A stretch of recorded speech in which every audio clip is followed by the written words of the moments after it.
우리 지난 주일에는 우리가 우리 생각 속에 하나님을 가두고 살고 있다라고 하는 그 주제를 가지고 말씀을 우리가 상고했습니다. 오늘은 우리가 너무나 잘 아는 삼손의 이야기를 이제 통해서 하나님의 사람의 약함이 무엇인지, 우리를 넘어지게 하는 것들이 무엇인지를 우리가 또 상고하는 그런 시간을 갖도록 하겠습니다. 삼손의 이야기는 사사기 13장서부터 시작이 되는데, 사사기 13장 1절의 말씀에 이렇게 시작을 하고 있어요. 이스라엘 자손이 다시 여호와의 목전에 악을 행하였으므로 여호와께서 그를 40년 동안 블레셋 사람의 손에 넘겨주셨다. 이제 그렇게 얘기해요. 이 말씀에 좀 이렇게 눈에 탁 들어오는 이제 그 단어가 하나 있는데, 다시라는 말입니다. 다시.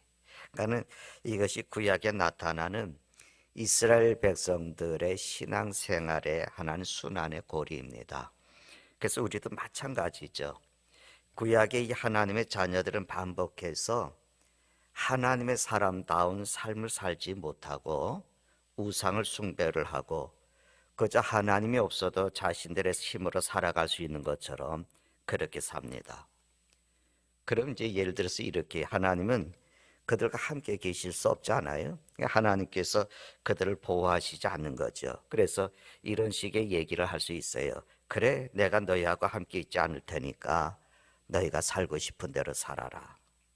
결국 이스라엘의 삶은 이방의 노예가 되고 마는 거죠.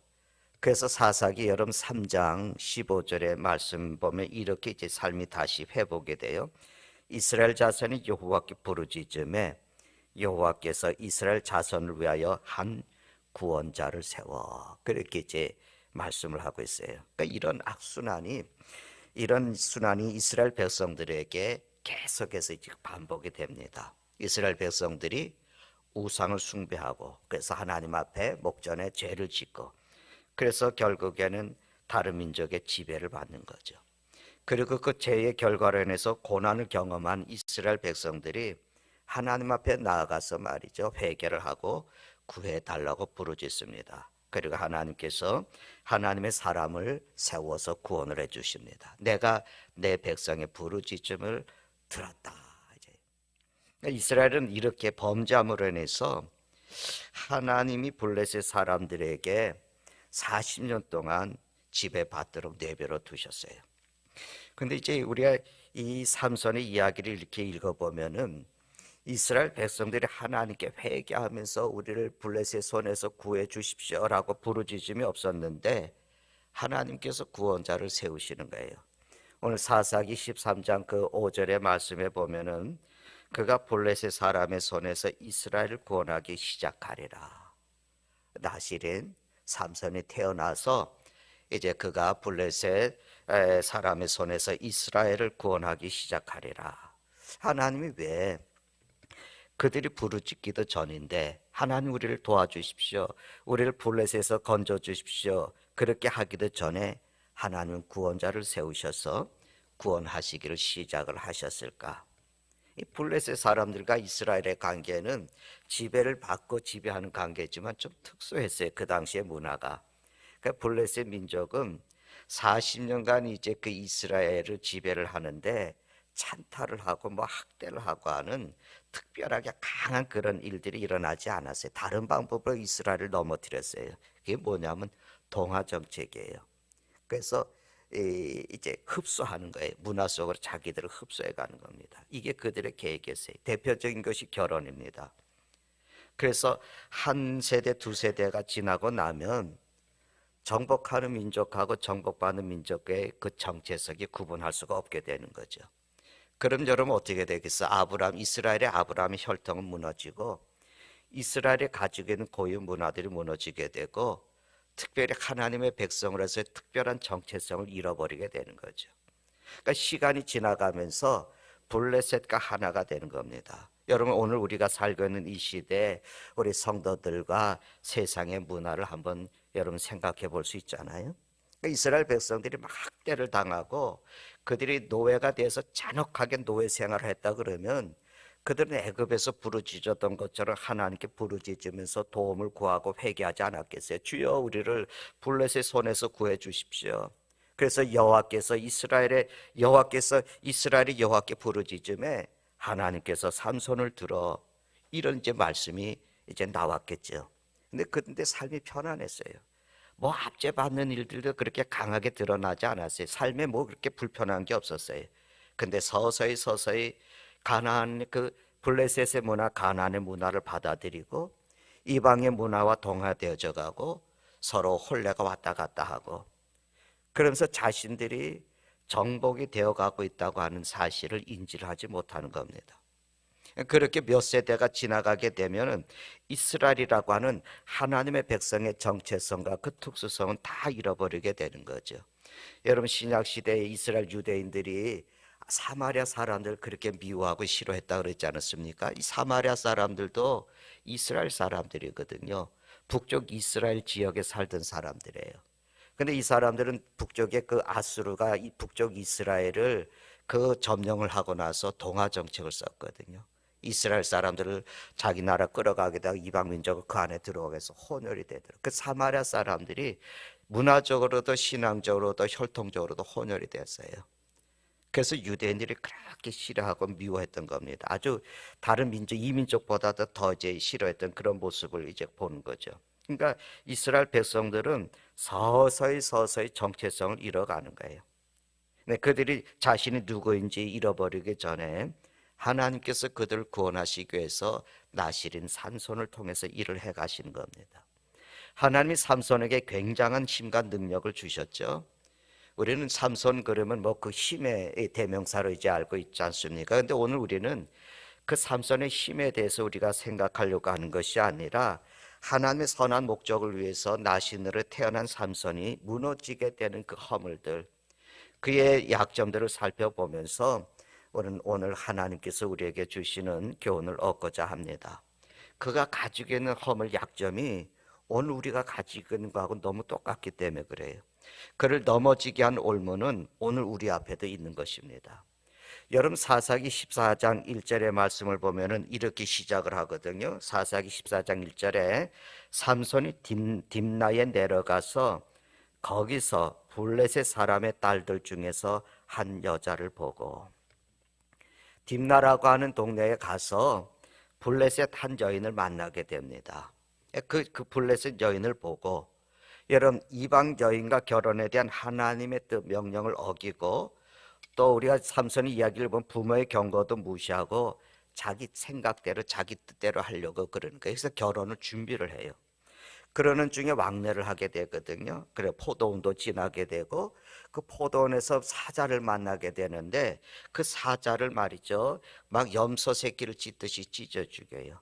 근데 이게 뭐 별거 아닌 이야기 같은데 그 후에 이 이야기가 아주 의미심장하게 나타납니다. 삼손은 태어나면서부터 나실인이었어요. 원래 포도주도 마시지 못하지만 삼손은 포도나무의 열매도 먹지 못하게 했어요. 그러니까 포도나무 열매를 멀리해야 되고 죽음도 멀리해야 됐어요. 이 나실이네. 그런데 당연히 그러면 포도원도 멀리해야 되지 않겠어요? 포도원 사이에 그러니까 생활하지 않아야 되지 않겠어요? 포도원을 지나다가 놀랍게도 사자를 만났거든요. 근데 그 사자를 하나님 주신 그 힘을 가지고 찢어 죽였다는 거예요. 여러분, 사사기 14장 6절에 보니까 이렇게 얘기해요. 그가 손에 아무것도 없이 사자를 염소 새끼를 찢는 것 같이 찢었다. 그러면서 뒤에 뭐라 그러냐면 그는 자기가 행한 일을 부모에게 알리지 아니했다. 엄청난 일을 한 거거든요. 여러분, 제가 맨손을 가지고 가서 사자를 찢어서 죽였다. 아니, 찢어 죽인커녕 때려서 죽였다. 아마 저는 여기서 설교할 때마다 여러분 아시죠? 내 힘을 아시죠? 제가 사자를 때려 죽인 사람입니다. 아마 늘 그 얘기 빠지지 않았을 것 같아요. 요즘에 SNS가 발달이 돼 있는데 그 때려 죽인 사자를 탁 찍고 옆에서 사진을 찍은 다음에 SNS에 그걸 올려놓고 말이죠, 내가 포도원을 지나다가 사자를 만났는데 맨손으로 내가 쳐 죽였다 크크크크 하고 아마 써붙였을 것 같고, 뭐 이 사람 저 사람들이 그 사진을 옮겨서 야, 우리 교회 목사님이 말이야 사자 만났는데 때려 죽였대 뭐 이러면서 얘기가 나오겠죠. 귀찮을 정도로. 아마 여러분은 목사님 이제 그 얘기 좀 그만하세요. 아마 그랬을 것 같아요. 이제 제발 좀 그만 좀 하세요. 저는 아마 호들갑을 떨었게. 근데 삼손이 부모에게 얘기를 안 했어요.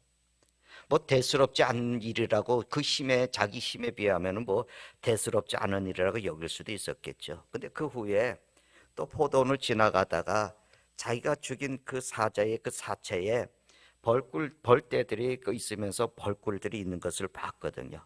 그래서 그걸 떠먹었어요. 그리고 그걸 떠가지고 부모들에게도 갖다 주면서 어디에서 가져왔는지도 말을 하지 않았어요. 왜 아무 말도 하지 않았을까? 여러분, 삼손은 하나님하고 언약 헌신을 그저 저버린 거예요. 그러니까 현실의 삶에 그저 타협한 거. 배고프니까 먹지. 그러니까 그가 하나님과 맺은 나시련의 언약을 스스로 타협하면서 인생을 사는 겁니다.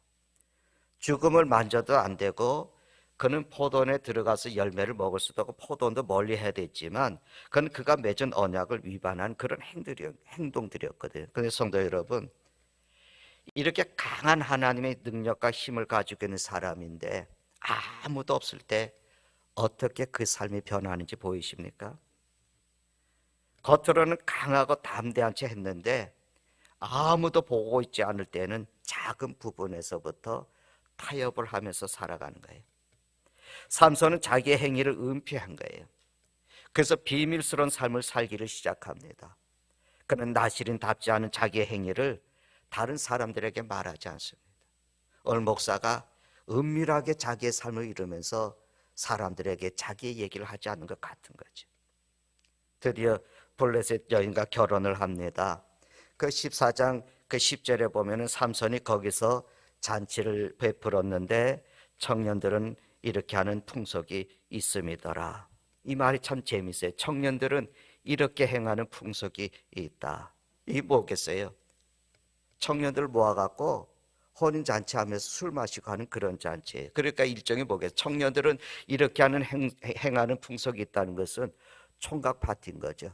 이제 총각을 이제 끊는다, 그런 파티를 하는 거죠.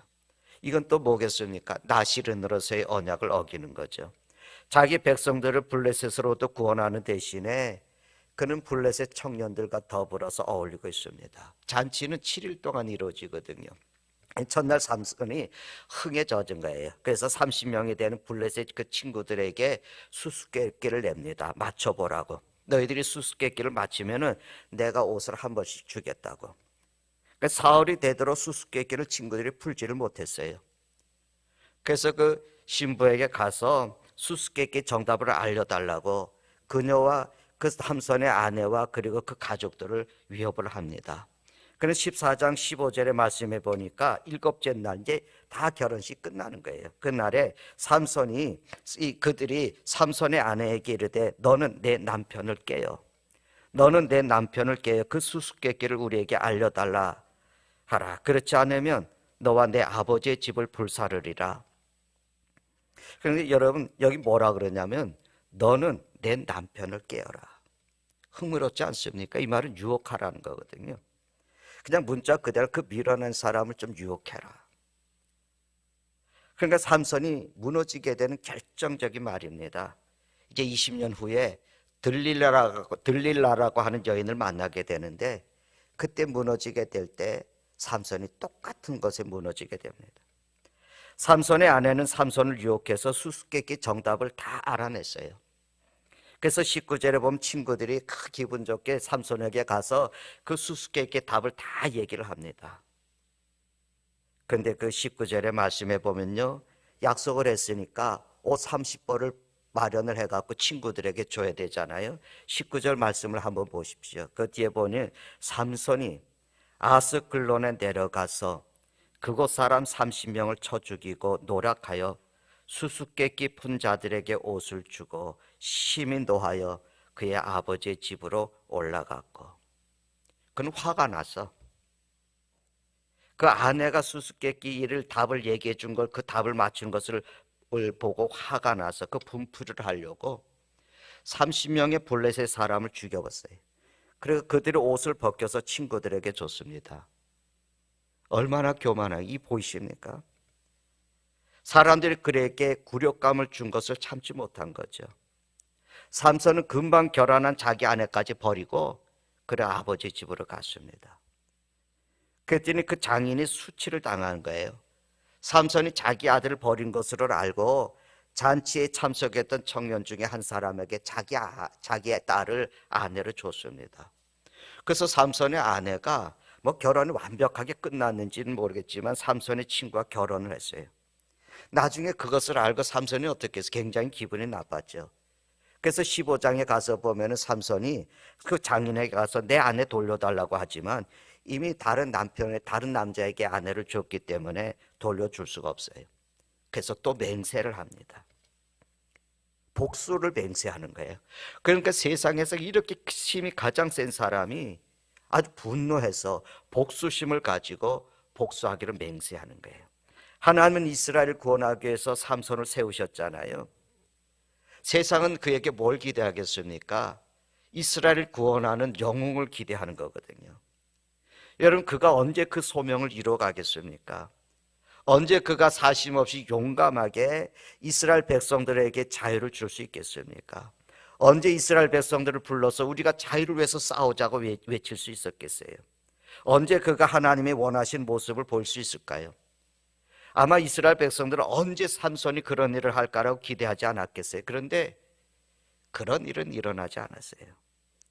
삼손은 하나님의 나시른 택함을 받고 소명을 받았지만 그저 평생 철없이 살았습니다. 이게 삼손의 이야기거든요. 그는 하나님의 축복을 받았어요. 그는 이삭이 태어나듯이 세례 요한이 태어나듯이 임신을 하지 못하던 그 어머니가 하나님의 사자로부터 보라 내가 잉태하여 아들을 낳으리니 이 음성을 듣고 기적적으로 태어났고 은사를 받았고 능력을 받았거든요. 그에게는 세상을 더 좋게 변화시킬 수 있는 그런 능력을 가지고 있었고 기회를 갖고 있었거든요. 근데 그는 자기의 교만과 자기 속에 있는 분노와 복수 속에 갇혀서 자기만의 세상을 살았던 겁니다. 이 삼손이 빼앗긴 아내 일로 인해서 블레셋 사람들에게 복수하기 위해서 말이죠, 300마리의 여우를 잡았어요. 여우를 잡아가지고 꼬리들을 묶어가지고 회를 달아놓고 꼬리 사이에, 그리고 거기다 불을 비춰갖고 그 블레셋 사람들의 그 논밭에다가, 우리말은 그 밭에다가 논밭에다가 다 뿌려버린 거예요. 뭐 다 타버렸겠죠. 그러니까 블레셋 사람들은 굉장한 경제적인 손해를 입은 겁니다. 하나님은 또 그렇게 삼손이 일하는 하는데 그렇게 쓰셨지만, 그래도 여기 하나님의 선하신 뜻을 묻지도 않은 거예요. 무엇을 하나님께서 기뻐하시는지 알아보려고 하지도 않았습니다. 하나님의 뜻을 따르지도 않았어요. 기도하면서 그 일도 행한 게 아닙니다. 기도하면서 하나님께서 맡겨주신 그 백성을 인도하지도 않았습니다. 그럼에도 불구하고 하나님은 블레셋에게 큰 피해를 삼손을 통해서 입히시게 되는데, 근데 폭력과 피가 넘치는 복수의 순환이 계속되는 거예요. 삼손이 유다의 족속들에게, 유다 지파 사람들에게 배신을 하게 되고 배신을 당하고, 그래서 블레셋 사람에 붙잡히게 되거든요. 근데 그것도 결박을 끊어요. 그리고 나귀 턱뼈 하나를 집어들어서 1000명이나 되는 블레셋 사람들을 죽입니다. 그것도 여전히 하나님의 능력이 그에게 함께 했습니다. 그렇게 20년을 사사로 지냅니다. 그렇게 20년 훌쩍 지나가요. 근데 그 20년 동안에 어떤 일들이 일어났는지 성경은 우리에게 말하지 않아요. 그리고 16장의 말씀이 시작이 됩니다. 1절의 말씀에 보면은 삼손이 가사에 가서 거기서 한 기생을 보고 그에게 들어갔더니, 20년이 지났는데도 여전히 같은 문제가 갖고 있는 거예요. 하나님의 사사로 택함을 받고 20년을 살아갔음에도 불구하고 여전히 그 문제. 그 14장에서 무슨 일이 있었습니까? 거기서 블레셋 딸 중 한 여자를 보고, 16장에서도 거기서 한 기생을 보고. 그러니 16장의 이야기를 우리가 보면 희망적이지 않은 거죠. 그는 이 블레셋의 중심 도시라고 할 수 있는 가사라고 하는 도시에 들어갔어요. 그러니 그를 증오하려고 하는 사람들은 어떻겠습니까? 그를 죽이려 하지 않았겠습니까? 한 기생 때문에 그 안에 들어가 있는 거예요. 삼손은 그걸 알고도 자기가 힘이 강하니까 도시에 들어가서 기생과 함께 지냅니다. 그러니까 하나님의 사람을 얼마나 부도덕한 그런 모습들이 절실히 드러나지 않습니까? 당연히 블레셋 사람들은 그 집을 포위하는 거죠. 밤중에 그것을 한 삼손이 도망을 가요. 거기서 피하지요. 근데 피하는데 어떻게 피하냐면 성문 가사의 성문에 문짝을 띄어가지고 가요. 그 문짝이 한 300kg쯤 되는 문짝이라 그러는데 그걸 띄어가지고 산 꼭대기에 갖다 그걸 버려버리는 거죠. 그는 그 블레셋 사람들을 조롱하는 거거든요. 자기의 힘을 자랑하고 블레셋 사람들을 조롱하고 업신여기기 위해서 자기 하나님께서 주신 자기의 힘을 사용한 겁니다. 그리고 나서 오늘 우리가 읽었던 말씀에 들릴라의 이야기가 시작이 돼요. 우리는 삼손 하면 들릴라라고 하는 사람을 생각을 하지 않습니까? 근데 참 흥미로운 이야기는 이게 뭐냐면 앞에는 이 사람의 여자들의 얘기가 나오지를 않았는데 들릴라의 이름이 등장을 하는 거예요. 삼손이라고 하는 이름의 뜻은 작은 태양이라는 뜻입니다. 이 말에는 힘이라고 하는 것이 포함이 되어 있어요. 그러니까 힘이라는 말과 동요가 되죠. 들릴라라고 하는 이름은 밤이라고 하는 의미를 가지고 있기도 하고 연약함이라고 하는 의미를 가지고 있으면서 쇠퇴하게 하는 이름이에요. 쇠퇴하게 하다. 힘 있고 태양 같은 삼손이 한 여인을 보고 이름을 묻는 거예요. 당신 이름이 뭐요? 들릴라입니다. 밤이고요, 연약함이고요, 쇠퇴하게 하는 자예요. 어쩌면 이게 하나님의 경고일 수도 있겠죠. 그런데 삼손은 거기에 관심이 없었습니다. 그는 또 같은 잘못을 반복하게 돼요. 그래서 보니까 14절, 이게 16장 4절의 말씀을 보면 그가 이 여인과 사랑에 빠졌다. 그리고 5절에 가면은 들릴라가 삼손의 힘이 어디서 나오는지 그 비밀을 알아내는 대가로 군사들에게 은 1,100개를 받기로 약속을 합니다. 은 1,100개를 받아요. 근데 여러분 그 기록에 보니까 그 당시에 은 한 10개면 1년의 수입인 것 같아요. 대체로 1년 동안 얻는 수입. 그러니까 은 1,100개면은 수십억 원의 뇌물을 받은 겁니다. 삼손의 힘의 원인을 찾아내기 위해서. 결국 삼손은 들릴라에게 자신의 비밀을 말해주지 않습니까? 이 말씀을 우리가 읽어보면 한동안 비밀을 얘기하지 않죠.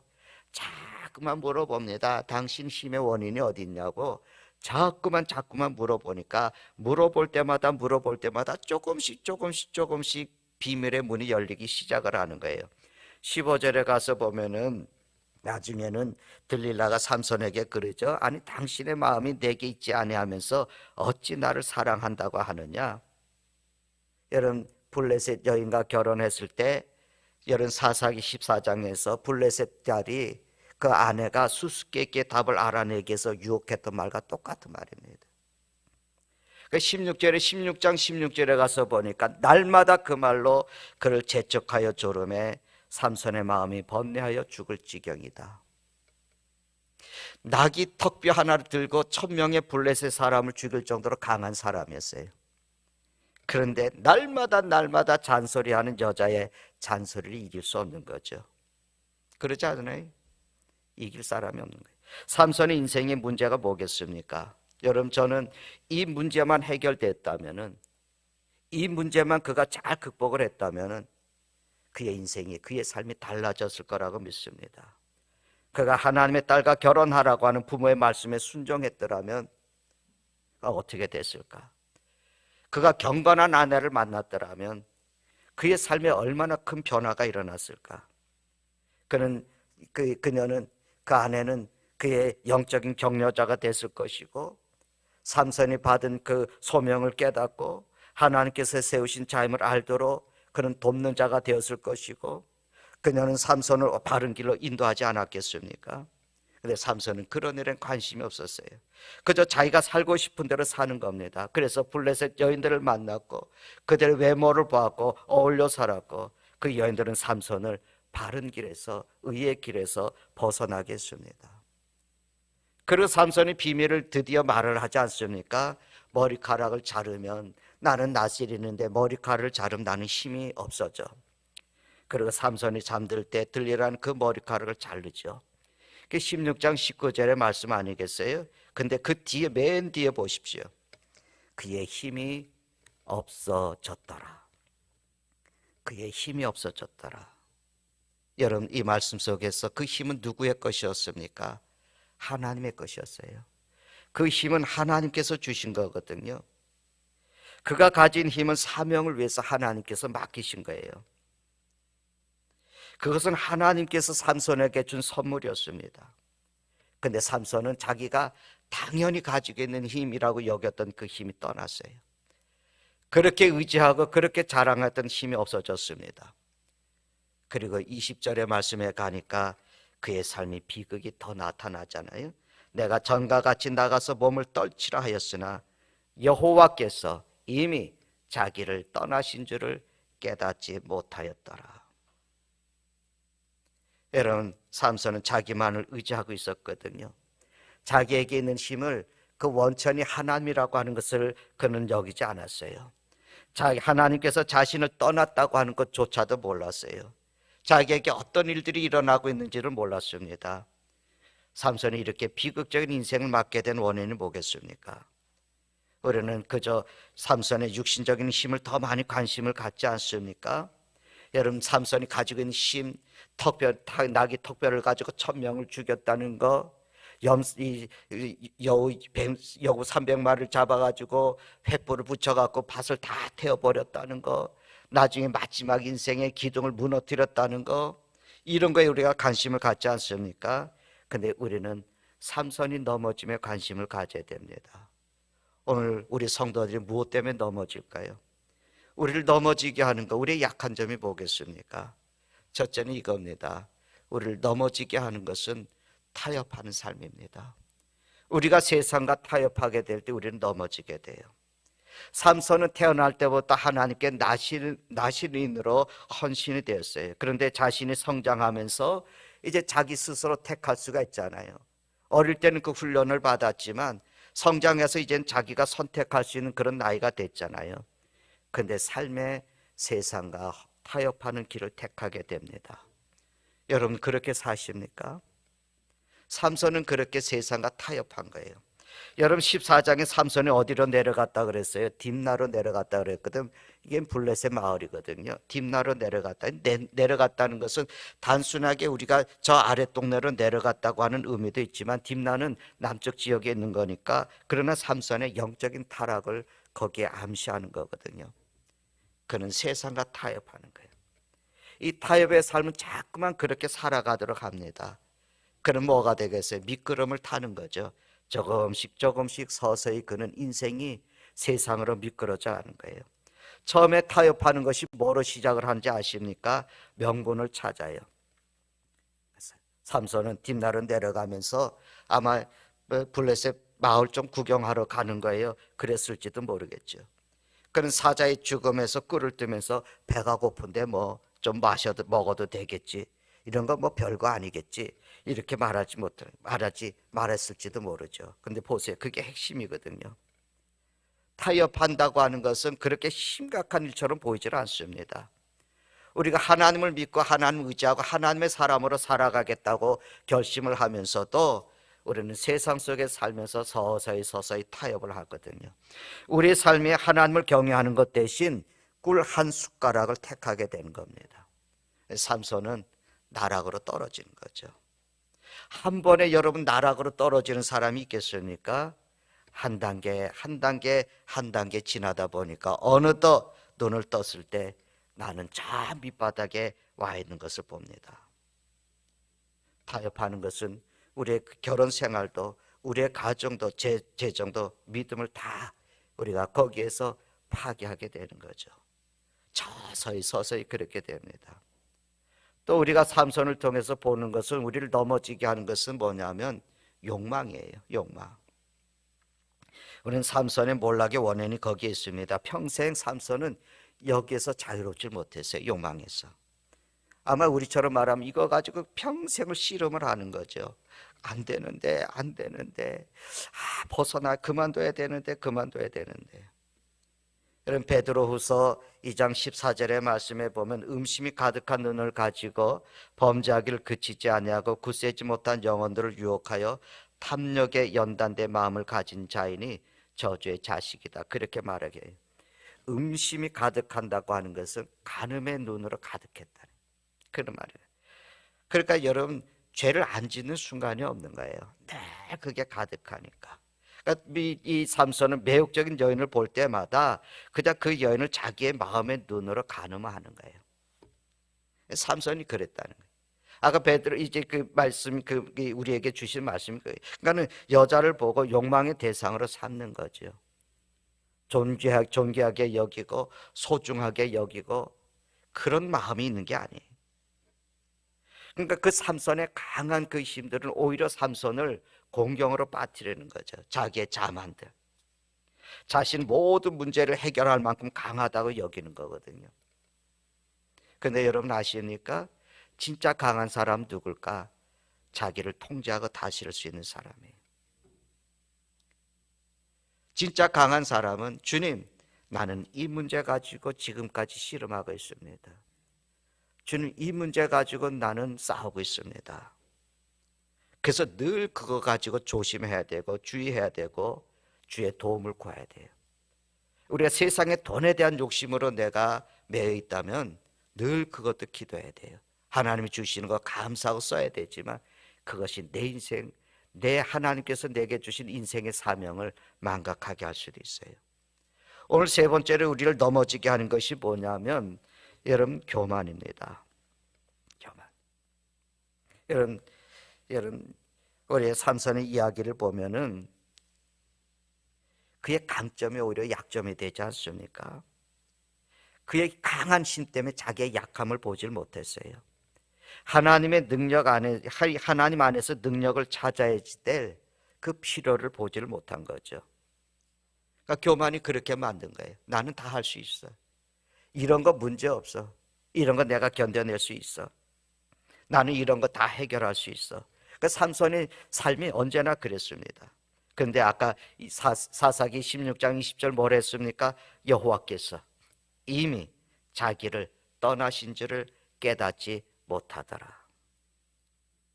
여러분 오늘 하나님께서 성령이 여러분을 떠나시면 깨닫겠어요?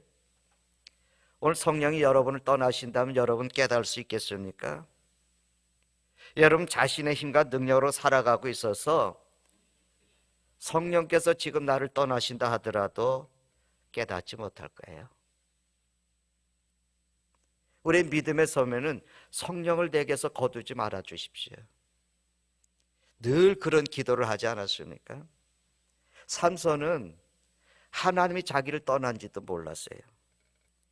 그는 그만큼 자기 힘을 의지해서 살았고 자기 세계 속에서 살았습니다. 그러니까 삼손의 이야기는 사자를 찢어 죽였느냐, 나귀 턱뼈로 천명을 죽였느냐, 신전의 기둥을 무너뜨렸느냐 그런 행보보다는 그가 할 수 있었는데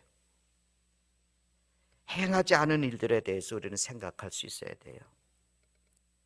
행할 수 있었는데 행하지 않은 일들, 여러분 정신 들지 않습니까? 인생의 마지막 순간에 우리 삶에 솔직히 돌아봤을 때 우리의 힘으로 행한 놀라운 일들보다는 우리가 하나님의 능력으로 살았다면 행할 수 있었지만 하나님의 능력으로 살지 않았기 때문에 행하지 않은 일들이 더 많다는 거죠. 우리 생각 속에 하나님을 가두고 살았기 때문에 우리는 하나님의 크신 능력을 우리가 경험하지 못하고 그 능력 속에서 살지 못하고 늘 염려와 불안과 압박 속에서 살아가는 그 삶을 계속해서 우리가 살아가는 것처럼 하나님이 우리를 부르시고 우리에게 큰 힘과 능력을 주시고 사명을 주셨음에도 불구하고 하나님을 의지하면서 살아가고 하나님께서 주신 그 능력을 우리가 갖고 살아가지 않고 세상에 갖고 그것을 내 힘으로 내 것으로 여기고 살아가기 때문에 하나님께서 우리에게 주신 것 가지고 행할 일들을 행하지 못하는 것이 더 많다는 거예요. 그래서 여러분 하나님의 사람은 작은 일부터 충성하는 겁니다. 여러분 강함은 아무것도 보고 있지 않을 때 작은 일을 어떻게 처리하느냐가 중요한 거예요. 하나님의 사람은 내가 믿음의 사람으로 살아갈 때 아무도 나를 보고 있지 않을 때 내가 하나님의 사람으로 살고 있느냐는 거예요. 내가 나시린으로 살고 있느냐는 거예요. 하나님의 사람은 언제나 자기는 약하다는 것을 아는 겁니다. 내게 능력 주시는 자 안에서 내가 강한 것이지 내 자신은 약한 것을 아는 거예요. 그래서 내가 모든 것을 하지만, 모든 것을 이룰 수 있지만, 그러나 나는 언제나 넘어질 수 있는 자라는 것을 알아야 돼요. 삼손은 자기가 너무나 강하다고 하는 걸 알았기 때문에 자기를 유혹하는 것들을 견뎌낼 수가 없었습니다. 여러분, 성경에 요셉의 경우는 어땠습니까? 그를 유혹할 때 요셉은 도망갔거든요. 성경은 우리에게 그 말씀을 하거든요. 강한 사람은 언제나 그래서 주님 안에서 강함을 의지해 가야 됩니다. 강함을 그렇게 이뤄가는 거예요. 여러분, 여러분의 손과 지적인 능력과 외모와 육체를 누가 주셨어요? 여러분, 하나님이 아니면은 우리는 아무것도 아니잖아요. 오늘 우크라이나라고 하는 그 나라에 큰 전쟁이라는 고통을 당하고 있는데, 여러분이 태어날 그 나라를 선택을 하셨나요? 여러분 부모를 선택을 하셨나요? 여러분 가지고 있는 그 성격을 여러분이 선택을 하셨나요? 그저 우리는 종종 성취감에 빠진 내가 이런 생각을 많이 하게 됩니다. 그러나 아닙니다. 우리는 하나님의 은혜로, 하나님의 능력으로 된 거예요. 지난 주간에 제 생일이 있었어요. 근데 우리 이제 중학교에서 고등학교 올라가는 그 학생이 저한테 편지를 하나 보냈어요. 그 아이 생일이 나하고 똑같아요, 날짜가. 그 아이가 편지를 보냈는데 여러분 아시는 분은 알 겁니다. 그 아이가 어떤 아이인지. 성경이라고 하는 아이예요. 이름이 성경이에요. 그런데 그 아이가 지난주에는 편지지에다가 장장 3페이지를 거쳐서 편지를 써서 왔어요. 뭐겠어요? 목사님 사랑한다는 얘기죠. 근데 그의 아이가 편지를 쓰면서 제가 몇 가지 생각난 구절이 있어요. 목사님, 2021년이 엊그제였는데 벌써 2022년이 됐네요. 목사님, 2021년에는 행복하셨나요? 만약 행복하지 않으셨다면 2022년은 행복한 날이 되기를 바라요. 2021년에 행복해 하셨다면 그 행복을 계속하면서 살기를 바라요. 뭐 이러면서 이제 그 편지를 썼는데, 이래 삶이란 진짜 신기해요.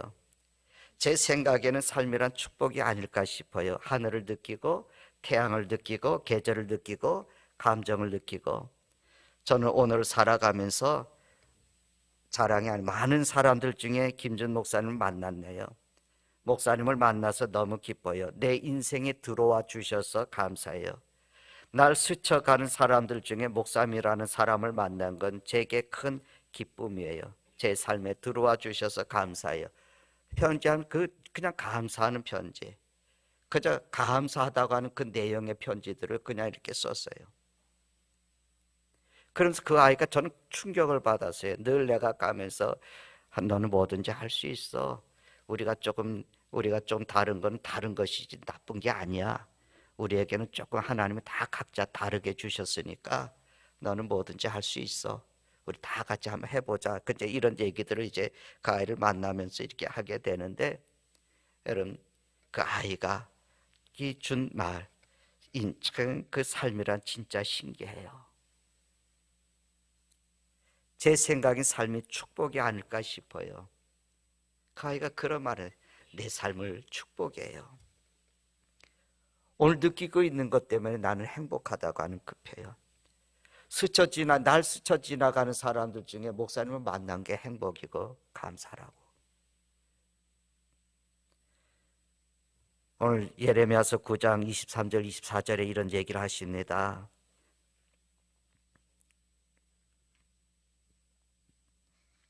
여호와께서 이와 같이 말씀하시되 지혜로운 자는 그 지혜를 자랑하지 말라. 용사는 그 용맹을 자랑하지 말라.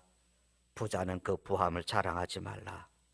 자랑하는 자는 이것이니 이것으로 자랑할지니 곧 명철하여 나를 아는 것과 나 여호와는 사랑과 정의와 공의를 땅에 행하는 자인 줄을 깨닫는 것이라.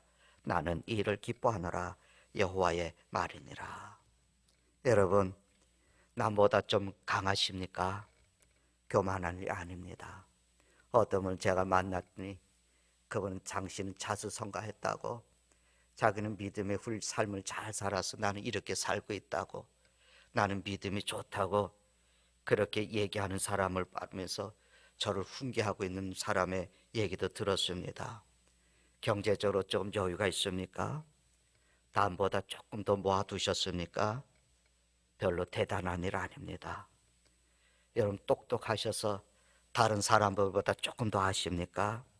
그런데 우리가 깨닫지 못하는 것들, 알지 못하는 것이 더 많습니다. 우리가 자랑할 수 있는 한 가지는 예수 그리스도로 인해서 하나님을 아는 것입니다. 그분의 능력이, 그분의 소망이 오늘 우리의 것이 되는 거예요. 하나님을 아는 것.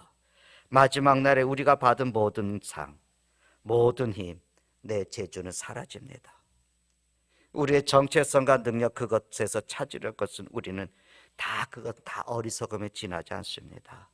사랑하는 성도 여러분, 하나님의 능력을 의지하시면서 사십시오.